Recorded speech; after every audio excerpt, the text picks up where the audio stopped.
Hello friend, कैसे हैं आप सब। उम्मीद करती हूँ आप सब खैरियत से होंगे। मैं चमन कौसर अपने YouTube channel study with CK पर आपका हार्दिक स्वागत करती हूँ। आज फिर मैं आपके सामने एक नए टॉपिक के साथ उपस्थित हूँ। टॉपिक का नाम कुछ इस तरह से है, जो कक्षा 7 के लिए भूगोल की पाठ्य पुस्तक है हमारा पर्यावरण। आज हम उसका चैप्टर 3 देखेंगे। उस चैप्टर में क्या क्या दिया गया है उसके बारे में हम चर्चा करेंगे। तो टॉपिक ये है, अध्याय 3, हमारी बदलती पृथ्वी। तो हम अध्याय 3 में ये देखेंगे कि हमारी बदलती पृथ्वी कैसे बदल रही है ना। स्थल मंडलीय प्लेट। भूपर्पट्टी में अनेक बड़ी एवं कुछ छोटी कठोर असमान आकार की प्लेटें होती है, जिन पर महाद्वीप एवं महासागर की सतह टिकी है। जो भूपर्पट्टी है वह बड़ी और छोटी कुछ प्लेटों के अंदर बटी है, ठीक है ना, जिनके ऊपर महाद्वीप और महासागर की सतह टिकी है। ये प्लेट हमेशा धीमी गति से चारों तरफ घूमती रहती है, प्रत्येक वर्ष केवल कुछ किलोमीटर के लगभग। पृथ्वी के अंदर पिघले हुए मैग्मा में होने वाली गति के कारण ऐसा होता है। प्लेट की इस गति के कारण पृथ्वी की सतह पर परिवर्तन होता है। पृथ्वी की गति को उन बलों के आधार पर विभाजित किया गया है जिनके कारण ये गतियां उत्पन्न होती है। अंतर्जनित बल और बहिर्जनित बल। जो पृथ्वी के ना, जो हमने कहा कि पृथ्वी कुछ प्लेटों में, भूपर्पट्टी जो है कुछ प्लेटों में बटी हुई है, बड़ी और छोटी प्लेटों के अंदर, ठीक है ना। तो ये क्या होता है कि जो पृथ्वी के अंदर जो मैग्मा है वो क्या है, गति करता रहता है। मैग्मा क्या है, एक द्रवित पदार्थ है, ठीक है ना, गर्म लावा, ठीक है ना। तो वो अब द्रव तो गति करता ही है, ये हमें अच्छे से पता है। तो पृथ्वी के अंदर जब मैग्मा गति करता है ना, उस गति की वजह से इन प्लेटों के अंदर भी क्या होती है, ऐसे हलचल होती रहती है, ठीक है ना। तो ये क्या होता है, प्रत्येक वर्ष कुछ मिलीमीटर, लगभग 5 मिलीमीटर के लगभग यह अपनी जगह से आगे बढ़ते रहते हैं। तो पृथ्वी के अंदर पिघले हुए मैग्मा के कारण ये गति होती है, ठीक है। और ये गति क्या होता है कि ये दो बलों पर निर्भर कर रही है, अंतर्जनित बल और बहिर्जनित बल। जो बल पृथ्वी के आंतरिक भाग में घटित होते हैं उन्हें अंतर्जनित बल या एंडोजेनिक फोर्स कहते हैं। तो जो पृथ्वी के अंदर होगा उसे क्या कहेंगे, एंडोजेनिक।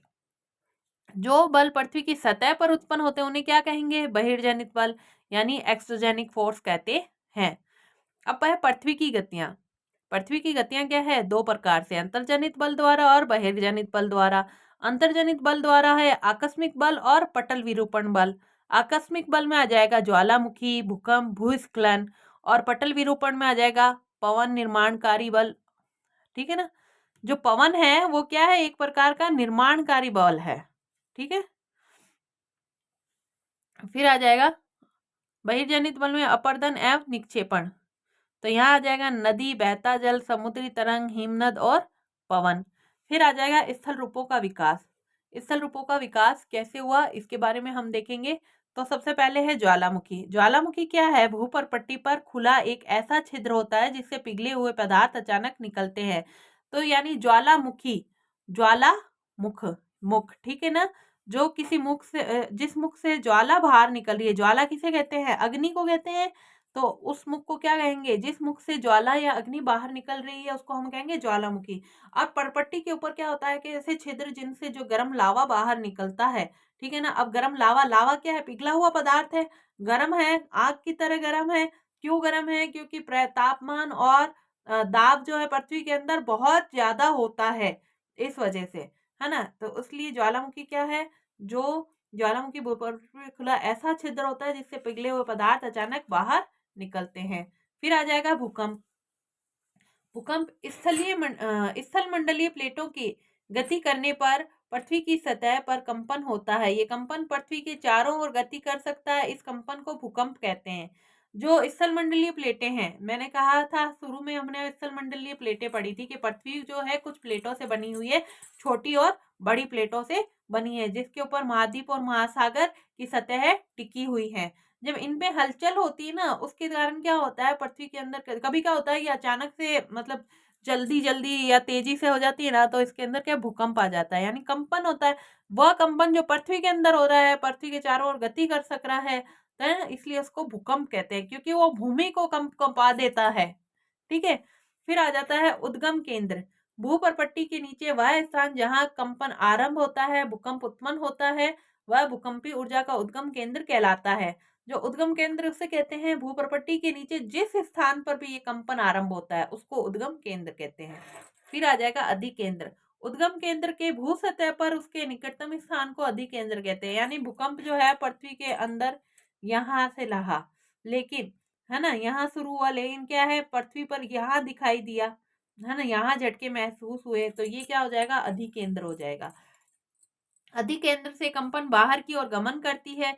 अधिकेंद्र के निकटतम भाग में सर्वाधिक हानि होती है, यानी कि इस क्षेत्र में सर्वाधिक हानि होगी अधिकेंद्र के आसपास।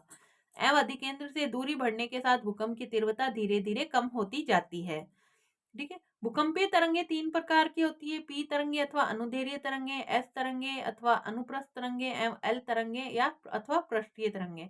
तो जो भूकंपीय तरंगे 3 प्रकार की, पी फॉर प्राइमरी तरंगे, ठीक है, फिर एस से हो जाएगी सेकेंडरी तरंगे, एल फॉर हो जाएगी लैंड यानी पृथ्वी पर, ये लिखा है पृष्ठ यानी भूप्रपट्टी के ऊपर जो तरंगे आती है उसको कहते हैं हम एल तरंगे। और पी तरंगे प्राइमरी तरंगे हैं, ये अनुदैर्ध्य चलती हैं, ऊपर की तरफ बढ़ती हैं फटाफट। फिर ये तरंगे क्या होती है कि ऐसे ऐसे फैलने लग जाती हैं, ठीक है ना, ऐसे करके। और फिर जो पृष्ठ के ऊपर आती है इन्हें कहते हैं हम लोग पृष्ठीय तरंगे। भूकंप लेखी। भूकंप लेखी से नाम से पता चल रहा है ये क्या कर रहा है, भूकंप का लेखन कर रहा है, यानी भूकंप का मापन कर रहा है। जिस यंत्र द्वारा हम भूकंप का मापन करते हैं उसे क्या कहेंगे, भूकंप लेखी कहेंगे। भूकंप का मापन एक यंत्र में किया जाता है जिसे भूकंप लेखी कहते हैं। भूकंप की तीव्रता रिएक्टर स्केल पर मापी जाती है। जिस भूकंप की तीव्रता 2 अथवा उससे कम होती है उसका प्रभाव नहीं के बराबर होता है। जिस भूकंप की तीव्रता 5 होती है वह वस्तुओं के गिरने से क्षति पहुंचा सकता है। जिस भूकंप की तीव्रता 6 अथवा उससे अधिक होती है वह बहुत शक्तिशाली, और जिसकी तीव्रता 7 अथवा अधिक होती है वह सर्वाधिक शक्तिशाली समझा जाता है। जो यानी भूकंप के जो भूकंप लेखी है जिसे हम रिएक्टर स्केल कहते हैं, रिएक्टर स्केल कहते हैं, तो उसके ऊपर जो भूकंप है उसका अगर पैमाना 2 आता है, इसमें माप 2 आती है, तो यानी कि उससे ज्यादा खतरा नहीं है। लेकिन 5 है तो तीव्र है, 6 है तो बहुत शक्तिशाली है, और 7 होने के बाद तो सर्वाधिक शक्तिशाली और विनाशकारी भूकंप आता है। मुख्य स्थलाकृतियां। अपर्दन। अपक्षय एवं अपर्दन नामक 2 प्रक्रमों द्वारा दर्शनीय भूमि लगातार विघटित होती रहती है। पृथ्वी की सतह पर सेलों के टूटने से अपक्षय की क्रिया होती है।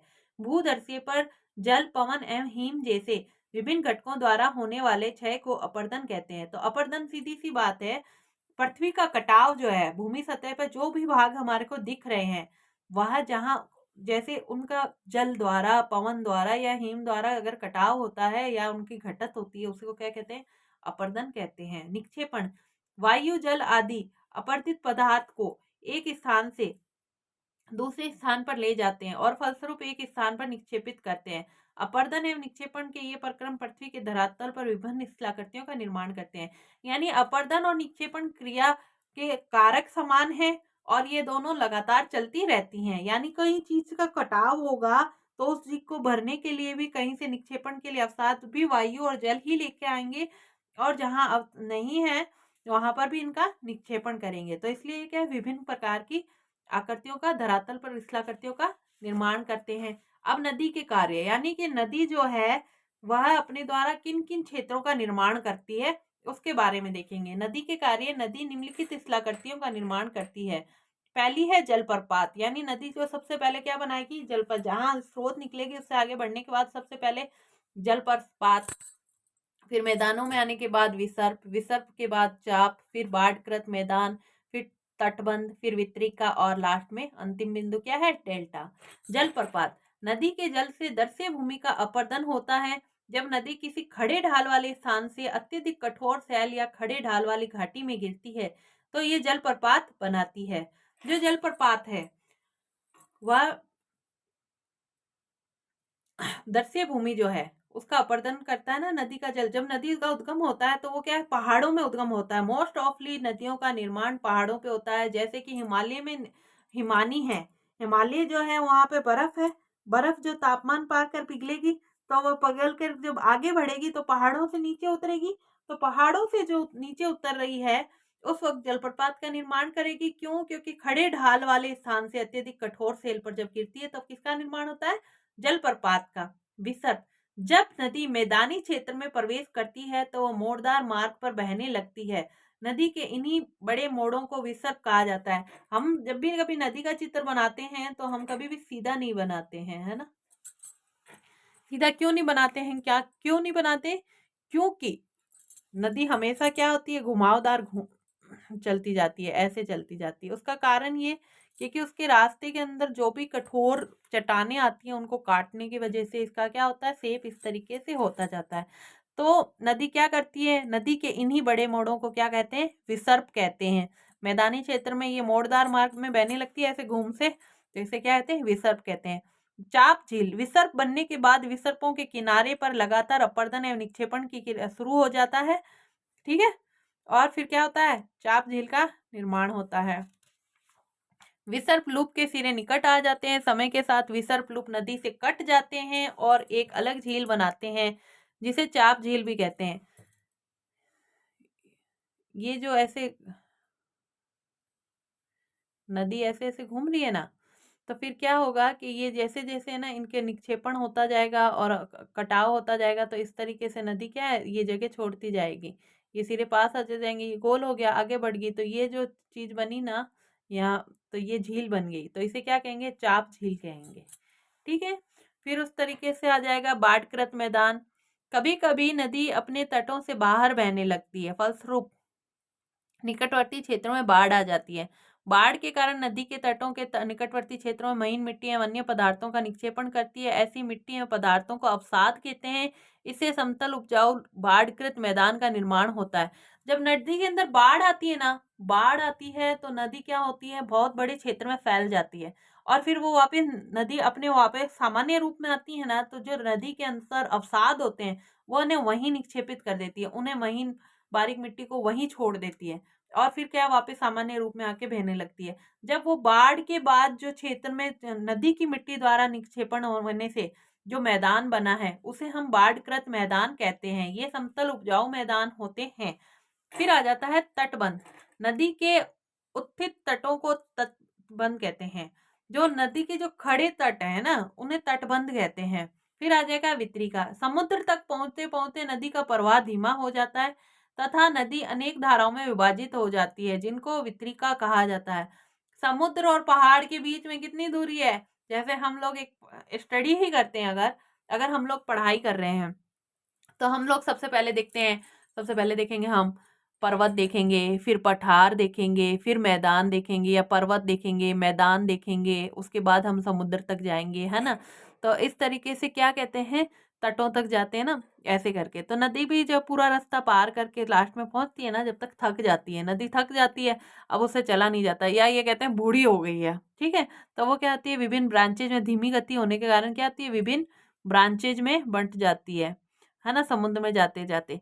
तब ये जो विभिन्न ब्रांचेज में नदी बटी हुई है, तो इसका देखो शेप क्या बन रहा है, ट्रायंगुलर सा बन रहा है, ठीक है ना। तो ये जो है ना वितरिका में होगी, क्योंकि पहले सामान्य से एक नदी आ रही थी, फिर धीरे धीरे क्या हो गया, ये भागों में बट गई, तो इन्हें क्या कहते हैं, वितरिका कहते हैं। फिर डेल्टा। वितरिकाओं में बंटने के बाद नदी इतनी धीमी हो जाती है कि ये अपने साथ लाए मलबे का निक्षेपण करने लगती है। जो ये अपने साथ मिट्टी बहा के लाती है ना, उसको यहीं पे छोड़ने लग जाती है वो, ठीक है, निक्षेपण करने लगती है। प्रत्येक वितरिका अपने मुहाने का निर्माण करती है।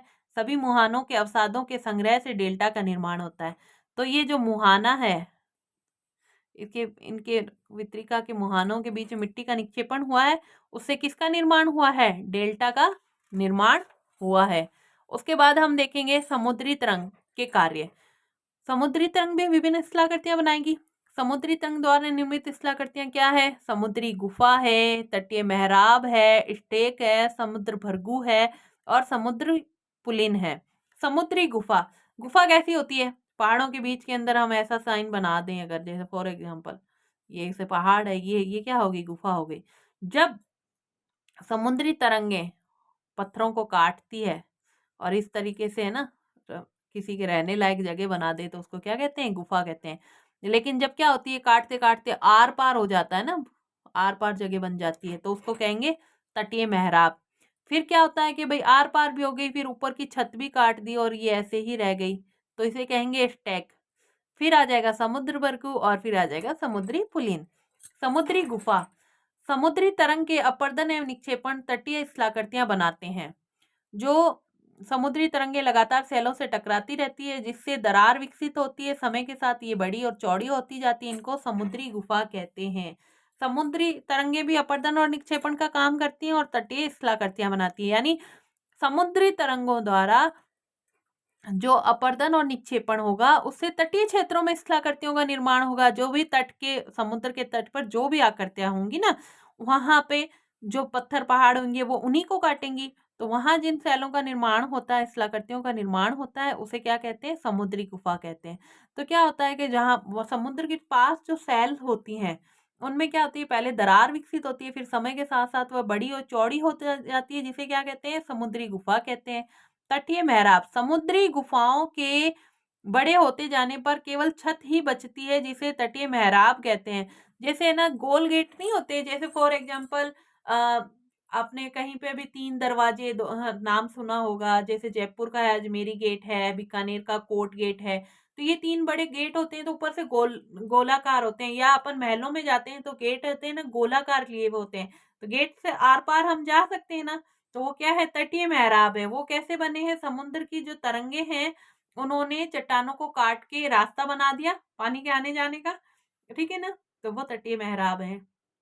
स्टैक, समुद्री तरंगों द्वारा किया गया लगातार अपर्दन तटीय मेहराब की छत को भी तोड़ देता है और केवल दीवारें बचती है। दीवार जैसी इन आकृतियों को स्टैक कहते हैं। जब वो गेट है गुंबदाकार, अब वो समुद्र की तरंगे जो जिस प्रेशर से आती हैं, है ना, ज्वार भाटे के समय, तो वो प्रेशर धीरे धीरे क्या करता है? उस छत को भी खत्म कर देगा। जब वो गुंबद छत खत्म हो जाएगी तो फिर साइड में दीवारें ही बचेगी। अब उन दीवारों को हम क्या कहते हैं? स्टैक कहते हैं। उसके बाद है समुद्र भृगु, समुद्री जल के ऊपर लगभग ऊर्ध्वाधर उठे हुए ऊंचे सैलीय तटों को समुद्री भृगु कहते हैं। यानी ये जो समुद्र है उसके जल के पास जो लगभग ऊपर ऊर्ध्वाधर उठे हुए जो बड़ी बड़ी सैलें होती है ना, सैलीय चट्टानों तटों को क्या कहते हैं? समुद्र भृगु कहते हैं। समुद्री पुलिन, समुद्री तरंगे किनारे पर अवसाद जमा करके समुद्री पुलिन का निर्माण करती है। यानी समुद्र के किनारे पर जो अवसाद जमा होता है, निक्षेपण, जैसे हमारे क्या था, बाढ़कृत ने बन गए थे ना वो मैदान, उसी तरीके से ये क्या है? समुद्र जब अवसाद लाकर रखता है ना, तटों के ऊपर, उसे क्या कहते हैं? समुद्री पुलिन कहते हैं। फिर आ जाता है हिमनद के कार्य। अब हम जो पृथ्वी के ऊपर एक एक्सोजेनिक फोर्स है हिमनद, उसके द्वारा क्या निर्मित होता है, कैसे निर्मित होता है, उसके बारे में देखेंगे। हिमनद के कार्य, हिमनद अथवा हिमानी बर्फ की नदियां होती हैं। हिमनद अपने नीचे की कठोर चट्टानों से गोलास्मी मिट्टी और पत्थरों को अपर्दित कर देती है और गोलास्मी मिट्टी एवं पत्थरों से ये भूदर्शय का अपर्दन करती हैं, ठीक है। फिर हिमनद गहरे गर्तों का निर्माण करते हैं। पर्वतीय क्षेत्र में बर्फ पिघलने से उन गर्तों में जल भर जाता है और वे सुंदर झील बन जाते हैं। हिमनद के द्वारा लाए गए पदार्थ जैसे छोटे बड़े सेल, रेत एवं तलछट मिट्टी निक्षेपित होते हैं। ये निक्षेप हिमनद हिमोड का निर्माण करते हैं। जो हिमनद है, पहाड़ों पर जो नदियां हैं, बर्फ बर्फ की जो नदियां हैं, उन्हें हम हिमानी या बर्फ की नदियां कहते हैं। हिमनद जो होते हैं वो भी कठोर चट्टानों को क्या गुलास में मिट्टी के रूप में, पत्थरों के रूप में अपर्दित करते हैं या काटते रहते हैं, ठीक है ना। फिर वो काजा मिट गोलास्म रूप में काटेंगे अगर हिमनद, तो वो क्या करेंगे? गहरे गर्तों का निर्माण करेंगे। अब वो जो गर्त हो गए हैं, तो गर्त हो गए, गर्त यानी गड्ढे हो गए हैं, गड्ढों के अंदर जब क्या होता है, गर्मी के मौसम में हिमनद जब पिघलता है वो पानी उसके अंदर भरेगा। जब वो पानी उसके अंदर भरेगा तो क्या होगा? झीलों का निर्माण होगा। तो क्या करते हैं हिमनद, एक तो क्या करते हैं, पर्वतीय क्षेत्रों में झीलों का निर्माण करते हैं, और उसके अलावा क्या करते हैं, ये मिट्टी को निक्षेपित करते हैं, तलछट मिट्टी निक्षेपित होते हैं, इसे हिमनद हिमोट कहते हैं। पवन के कार्य, पवन द्वारा निर्मित स्थलाकृतियां अग्रलिखित प्रकार से हैं। जो पवन भी कुछ आकृतियां बनाती है उसके बारे में हम देखेंगे क्या क्या बनाते हैं। जो पवन है वह छत्रक सेल, बालू टिब्बा और लॉयस का निर्माण करते हैं। छत्रक सेल, रेगिस्तानी भागों में पवन सेल के ऊपरी भाग की अपेक्षा निचले भाग को आसानी से काटती है, इसलिए ऐसी सेल के आधार संकीर्ण एवं शीर्ष विस्तृत होते हैं, जिन्हें सामान्यतः छत्रक सेल कहते हैं। यानी छत्रक सेल क्या है, यानी का मतलब क्या होता है? ऊपर छत्र, है ना, ऊपर छाता, ठीक है ना। अब छाता कैसे होता है? ऊपर से चौड़ा होता है, नीचे से सकड़ा होता है। जब ऊपर से चौड़ा होता है और नीचे, ऊपर से चौड़ा होगा और नीचे से सकड़ा होगा। तो जब ऊपर से चौड़ा और नीचे से सकड़ा है, तो वो क्या करती है, जो पवन है ना, जो ऊपर के भाग को ना काट के, फॉर एग्जाम्पल ऐसे है ना, ऐसे कह सकते हैं, पवन यहाँ से कटाव कर रही है, यहाँ से कटाव कर रही है, ठीक है ना। तो ये जब वह हिस्सा चौड़ा हो गया तो क्या हो गया, छत्रक सैल हो गया। रेगिस्तानी भागों में पवन सैल के ऊपरी भाग की अपेक्षा निचले भाग को आसानी से काटती है। अब जो काम आसानी से किया जा सकता है उसे तो हम कर ही सकते हैं ना, तो पवन भी अपनी आसानी देखती है, ठीक है। तो इसलिए क्या करती है, ऊपरी भाग की अपेक्षा निचले भाग को आसानी से काटती है। इसलिए ऐसी सैल के आधार संकीर्ण एवं शीर्ष विस्तृत होते हैं, जिन्हें सामान्यतः छत्रक सैल कहते हैं। इनका आधार क्या है, संकीर्ण है, और शीर्ष विस्तृत है, और इसलिए छत्रक सैल कहलाते हैं। फिर है बालू टिब्बा। पवन चलने पर अपने साथ रेत के एक स्थान से दूसरे स्थान पर पहुंचती है। जब पवन रुकती है या पवन का बहाव रुकता है तो ये रेत गिरकर छोटी पहाड़ी बनाती है, इनको बालू टिब्बा कहते हैं। यानी पवन मिट्टी उठाकर ले गई अपने साथ, फिर जहां पे भी रुकेगी तो वो मिट्टी को छोड़ देगी, तो वो क्या होगी, पहाड़ी बन जाएगी छोटी सी। उस पहाड़ी को क्या कहेंगे, बालू टिब्बा कहते हैं। फिर है लोएस। जब बालू कण महीन एवं हल्के होते हैं तो वायु उनको उठाकर अत्यंत दूर तक ले जाती है। जब ये बालू कण के विस्तृत क्षेत्र में निक्षेपित हो जाते हैं तो इसे लोएस कहते हैं। जब बालू कण पहाड़ी के रूप में ना होकर ऐसे समतल के रूप में ही ऐसे बहुत है ना फैल जाते हैं बड़े रूप में, तो इसे क्या कहेंगे, लोएस कहेंगे। जो लोएस होता है वो चीन में विशाल लोएस निक्षेप पाए जाते हैं, तो हम चीन के विशाल लोएस निक्षेप एक उदाहरण याद कर सकते हैं। इस चैप्टर में इतना ही दिया गया था। मिलते हैं नेक्स्ट वीडियो में, जब तक के लिए मुझे आप इजाज़त दीजिए। Thank you. अगर आपको मेरा वीडियो पसंद आए तो लाइक शेयर एंड सब्सक्राइब करना ना भूलें। मिलती हूँ नेक्स्ट वीडियो में। धन्यवाद।